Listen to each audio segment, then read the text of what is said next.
నేను ల్యాబ్లో ఎక్స్పెరిమెంట్ చేస్తున్నా. సడన్గా నా పెన్ చేతిలో జారిపోయింది. కానీ అది కిందకి పడలేదు, ఆకాశంలో నిలబడి ఉంది. అప్పుడే అర్థమైంది మన భూమి మీద గ్రావిటీ లేదు అని. బయట అరుపులు వినిపిస్తున్నాయి, మనుషులు మెల్లగా గాల్లోకి లేస్తున్నారు.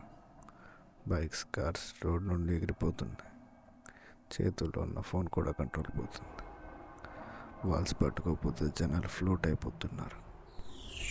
శాటిలైట్ స్క్రీన్ చూస్తున్నా, మేఘాలు చెదిరిపోతున్నాయి. గాలి మెల్లగా పైకి వెళ్తుంది. పక్షులు ఎగురుతున్నాయి కానీ తిరిగి రావట్లేదు. అప్పుడే ఒక భయమైన నిజం తెలిసింది. భూమి గాలిని పట్టుకుంది గ్రావిటీతో, అది ఇప్పుడు లేదు.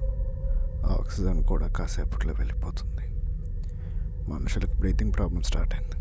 సముద్రం రియాక్ట్ అవ్వడం స్టార్ట్ చేసింది. స్పేస్లో చూస్తే నీళ్ళు మెల్లగా పైకి లేస్తున్నాయి.